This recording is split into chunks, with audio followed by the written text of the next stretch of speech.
Well, hello YouTube, it's me, Fortmaster, and welcome back to another Andrew Cunningham reaction, and one that's not Deltarune related.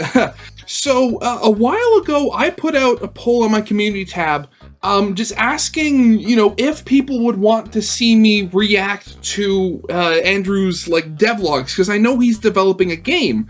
It's called RAM, Random Access Mayhem. And I've been meaning to look at them, but an overwhelming majority of people said that they'd want to see me do a reaction to it, so I've been holding off on doing it.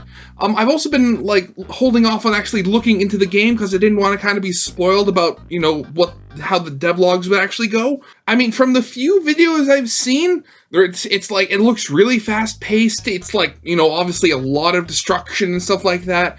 But I have no idea what I'm really getting into here, or how well this is going to go, so, yeah, we're just gonna have to see how well this actually goes. So yeah, of course, as always, original video is linked in the description if you haven't seen it yet for some reason. Corner video will lead to my Let's Play of the day, and if you have any suggestions for future things for me to react to, you can of course leave them in the comment section below, or you can go down to my Discord server, link also in my description, and go to the actual suggestion channel for future reactions. Either way, I'm happy with both.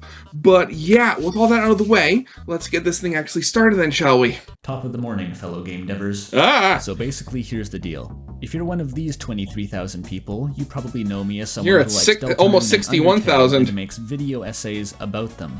And I still am. Don't do anything drastic now, those are coming right back. But today I have to let you in on a bit of a secret. As much as I love heart-rending JRPGs from Massachusetts, it may shock you to learn that my taste in gaming actually goes pretty far beyond that. I'm also, for example, a big fan of games that go a bit more like this. Yeah, Doom is a good game.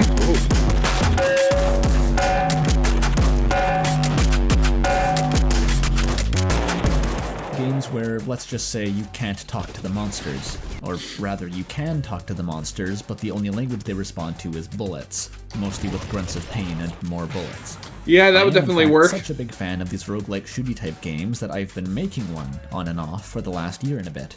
That game is called RAM, and today, I'd like you to finally meet it. Like any good debut project, RAM derives much of its quality from how effectively it rips off other games that are better than it. However, despite I guess that works. The solidity of this design philosophy, I'm not the only developer on the team, and so I was convinced against my better judgment by a strange man named Toby that RAM would benefit from the inclusion of such things as original thought and innovation. Conveniently, Toby came to the table with just such an innovation in mind, and if I can say so myself, it was pretty fucking cool.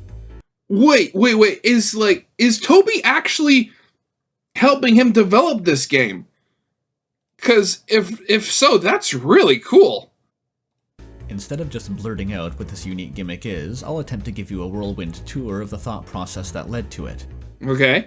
Here's Nuclear Throne. It's a roguelike shooter where you play as one of several wacky characters with unique abilities and shoot at enemies until they die. Here's Hades, a roguelike beat-em-up where you wield one of several wacky weapons with unique abilities to strike and also shoot at enemies until they die. Here's The Binding of Isaac. It's a roguelike shooter where you play as one of several wacky characters with unique abilities and enemies until they die. Here's Redesigning 2, a roguelike shooter where you play as one of several 3D characters with unique abilities and shoot at 3D enemies until they die. The common factor is clear.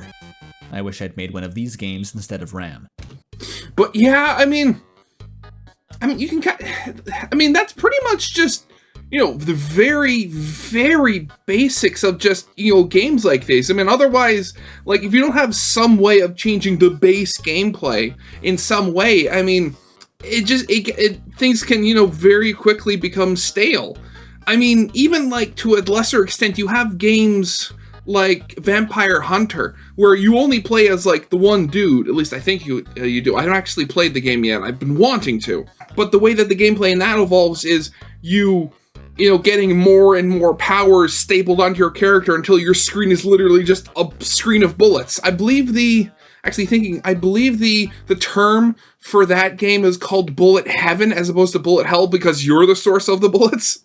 The other common factor is that the main source of playstyle variety between runs is the choice of some initial character or loadout that modifies the game's mechanics. Yeah, exactly. Sometimes okay, yeah. these changes are subtle, and other times they can act as an effective game within a game. And overall, the system is quite effective at increasing a game's Oh god, playability, Northern Lion. letting I haven't thought of him in a long time.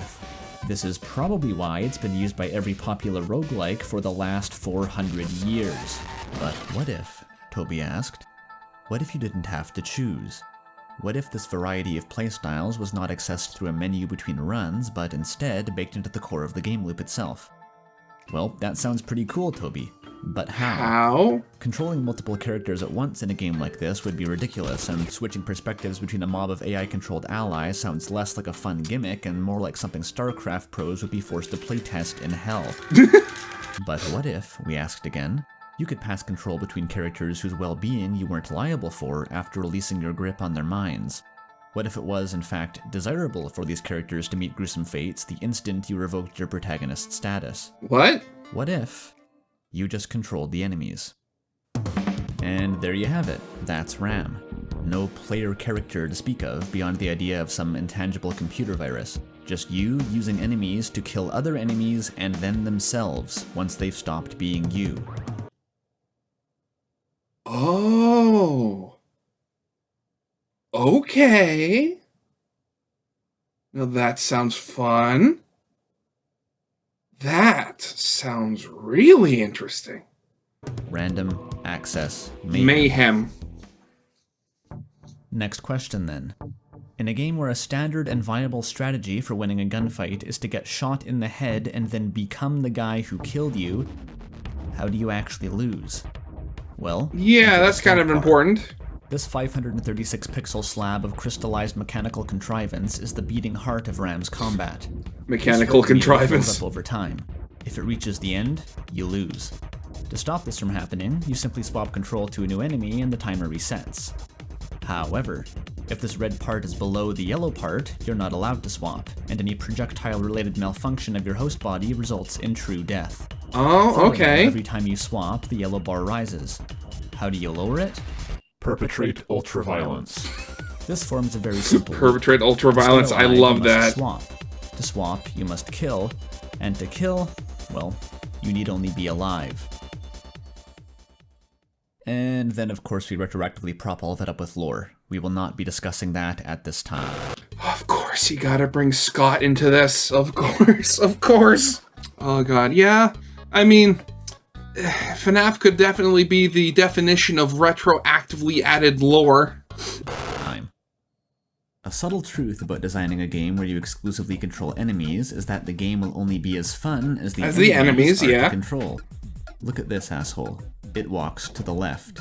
Does this concept stimulate you? Are you tantalized by the moment-to-moment experience of this creature's existence? No, not very. So, there's this really cool game called Vampire Survivor. No, fuck the Goomba. I want to...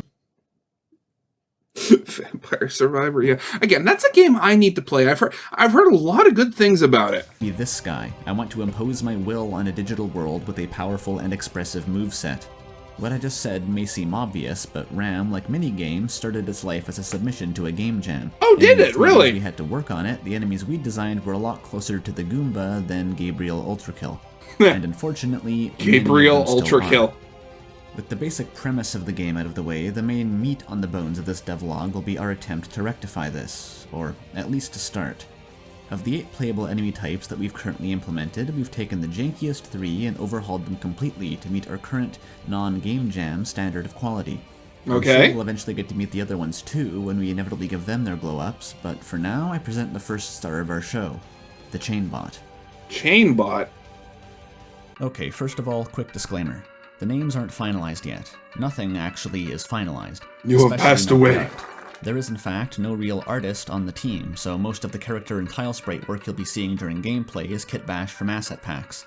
This is what we in the business like to call a big fucking problem. So if anyone watching this has experience with spriting or 2D animation and is interested in working with us on RAM, please check the description for how to get in touch. Well, too bad I have neither of those, unfortunately. Though, I mean, this video is... It's over a year old, so hopefully they've gotten somebody. Anyway, this is the chainbot as it existed from the original Jam build until disturbingly recently. It is so called because it swings a chain. The basic concept of the enemy is a fast-moving melee class that can charge up its attacks for high damage, but has to slow to a crawl to do so. It can also only attack to the left or right, despite this being a top-down game because the asset pack we used only had sprites for attacking left or right. Suffice to say, not an ideal design methodology. To spice things up just a bit, we made it shoot a spread of weak projectiles when it attacks, but these ended up being largely irrelevant. The chainbot was never an ineffective class. Its mobility and high burst damage actually made it pretty dominant after getting a few upgrades, but its use was, at all times, 100% brain dead. Run to enemy, hold down attack button, release, enemy dies. And that's not I can definitely see how that'd be a problem. That can't be unreasonably engaging if done well, but the chainbot's bidirectional aim and charge-up period it made sure that it was not done well. That's the major problem here. too clunky to excel even in that role. Simply put, it played like a saltine cracker. That's not a saltine. That's a Ritz. I'll have you know that Ritz are much better than saltines. I mean, that being said, if you have a glass of milk and a pile of either cracker, you're gonna have a good day. Needed an identity. So, we decided to make the chainbot live up to its name. Give it an actual chain? Oh, nice. Enter the grapple. An actual chain, not the stubby little might as well have been a sword weapon from the sprite work. The function of the grapple was simple. Stick it to an enemy and pull them in. Hit an enemy while pulling them in though, and... well, in short, you reinvent paddleball. Except instead of having to trick you into thinking it's cool with increasingly contrived trick shots, our version of paddleball is inherently cool because it has screen shake and hit stop. Love it. But, yeah, enemy paddleball, and he's probably going to talk about it, but, if you also, made it so that if the enemy you hit, and they hit, when you would, hit them and they bounced away, if they hit another enemy and they got injured, that would be really cool. At first, a little bit too much hit stop. But even so, it quickly became apparent that this new grapple-centric chainbot was something of a dopamine fountain. The act of repeatedly striking a bouncy object, tapping into some antediluvian nodule of the human brain, was responsible for a critical survival skill on the plain of Africa. Oh, absolutely love it. Soccer or something. Yeah, the grapple, that too. Though, was not yet complete. As fun and powerful as the first iteration was, it was still too mindless. We needed to keep that power, but gate it behind an actual skill floor, and the way we did that was to commit even harder to reinventing ball sports.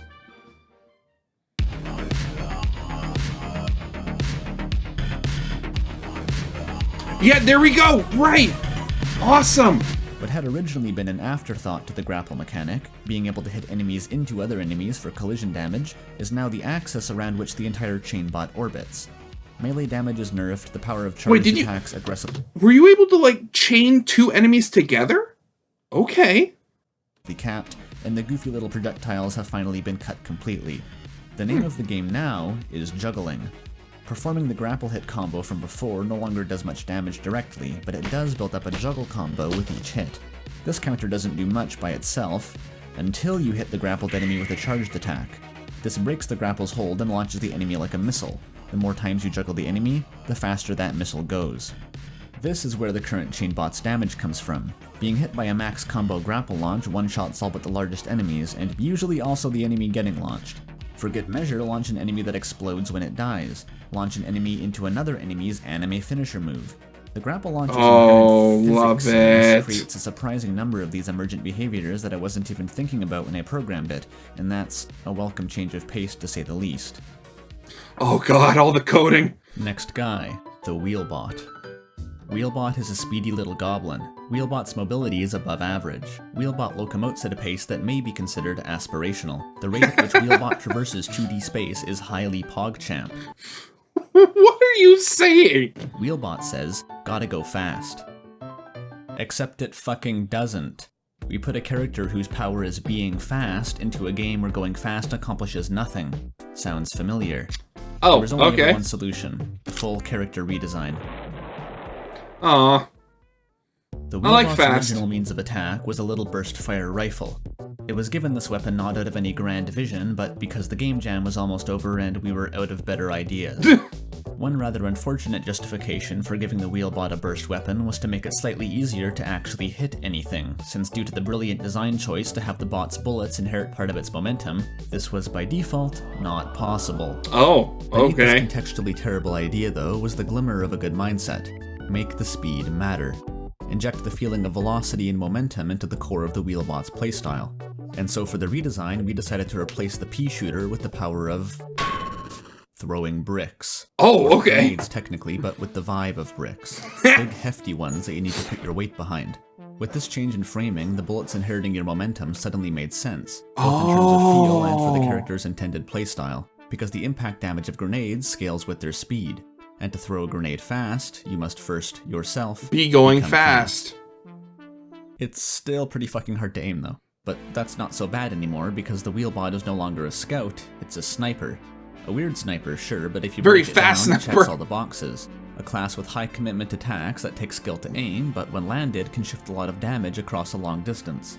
The fact that the grenades still explode after a delay adds a bit of leeway back into the system and opens up room for trick shots, which are actually a big part of the game, but too much to explain right now. Of course they are, of course. Throwing a grenade into an enemy's face, swapping to a new host just before it explodes, and then when it goes off, you get bonus currency for killing the enemy with a host you weren't currently controlling. Finally, the Wheelbot's special ability was originally a sort of dash that effectively worked as a short-range teleport. The movement was instantaneous and precise, but didn't maintain much speed because, if you remember, speed wasn't actually valuable, whereas an iframe dash very much was. Now that speed actually matters for the Wheelbot, though, we tweaked the dash into something more kinetic. So you're actually moving. Mario Kart. It now requires a brief charge-up that puts you into a drift, and upon releasing the button gives you instant velocity in a new direction. You still get iframes, but the main use is now to combo into whipping the most vicious heater of your life halfway across the map into an unsuspecting Flamebot's exhaust port. Speaking of which... the pyro, here we are. Sucked. Oh. The Chainbot was boring, but at least it was strong. The Wheelbot was anemic, but at least you could zoom it around and take a breather. The Flamebot, though, was a Chainbot on Xanax. Bidirectional aim, short-ranged, slow-moving, slow to attack, basically stationary while attacking, and even slow to stop attacking once you inevitably realized that continuing to do so was a death sentence. Its one saving grace was the highest per-second damage output in the game, a grace of limited value in the face of how laborious it was to actually get that damage onto an enemy health bar. Its special attack was, suicide. Admittedly fun when it worked, but hard to hit anything with since the bot froze in place for a second before exploding to give you a chance to swap away. All that is to say, the base Flamebot was barely usable. Thing was, the Flamebot with upgrades could actually be a good bit of fun. I haven't talked about upgrades at all yet, but if you've played a roguelike in the last 10 years, they're exactly what you think. Yeah. The items in Isaac, the mutations in Nuclear Throne, the boons in Hades, etc. The only difference is, in RAM, each upgrade only applies to a specific type of enemy. Anyway, we had this one upgrade for the Flamebot that gave it a much longer range, but made it slide backwards while firing as though its flamethrower was a rocket engine. This recoil thrust was intended as a drawback, but, quelle surprise, strapping a rocket to the bot that can barely fucking move turned out to be a bit of a game changer. Yeah, Literally, you'd think! Because we changed the game and gave Flamebot rocket thrust by default, only better and omnidirectional. Because, love it. Obviously, it should have been omnidirectional. Originally, the Flamebot's flame output decreased the longer you sustained fire. This was stupid because it front-loaded the damage and brought the bot even closer to an objectively nerfed chainbot. We not only removed this mechanic, we inverted it. Now the flamethrower gets stronger over time, and so does its recoil.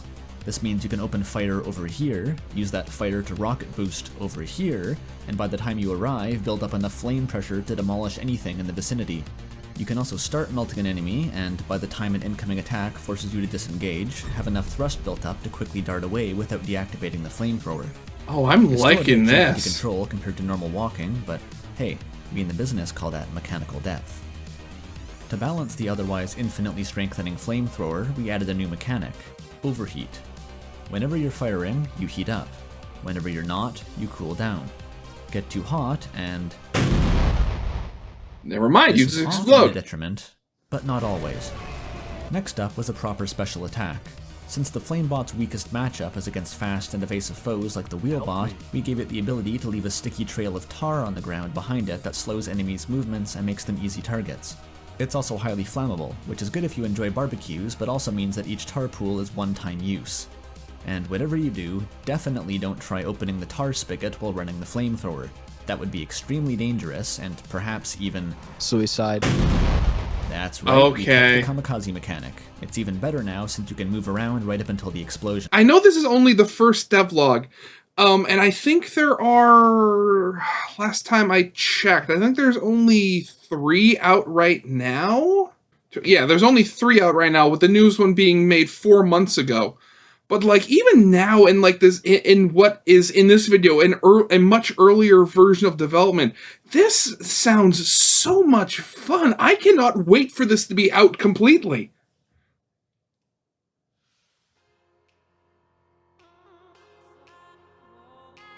Well, what is that? Count right? That's 3 characters. That means the devlog's over. What is that evolution counter in the top mean, though? I combined my Patreon credits with several minutes of demonstrational combat to minimize the video's length. I'll just kind of talk over it, I guess. Still on script, though, because I respect your time. First off, what was the main takeaway from this whole experience? I realized this was a high-level laying the groundwork kind of devlog that didn't get into much technical stuff. Yeah, I know. Forgive me for that when I say that the alternative was talking about tile map layering systems for half an hour. Oh. But I still think there's some insight to be gleaned here about the decision-making process you face when trying to design character movesets from the ground up.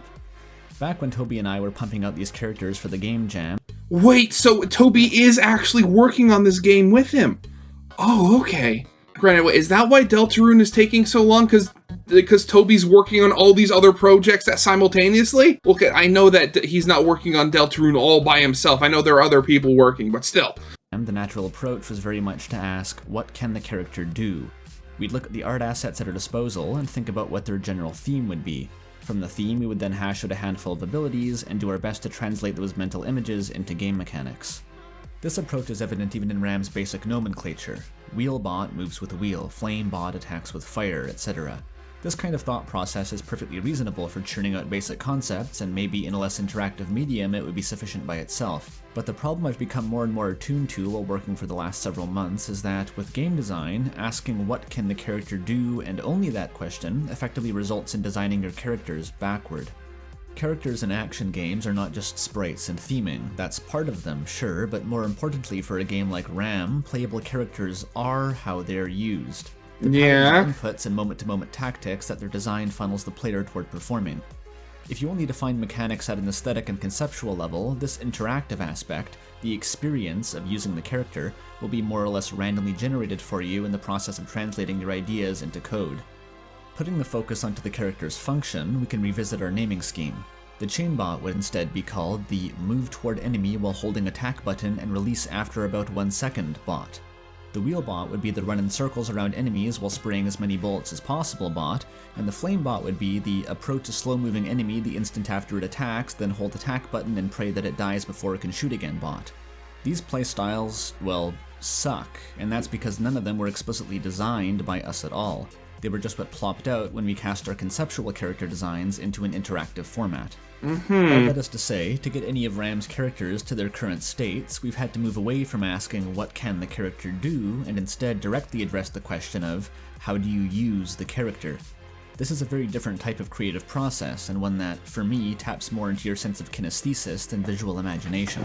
The new chainbot isn't based on how chain weapons would actually be used, but instead on the rhythm and precision of smacking a paddleball. The Yeah. wheelbot is less about speed for the sake of locomotion, and more about the satisfying transfer of momentum into a thrown object from a running start, and making precise strafing passes at enemies while weaving through their own attacks.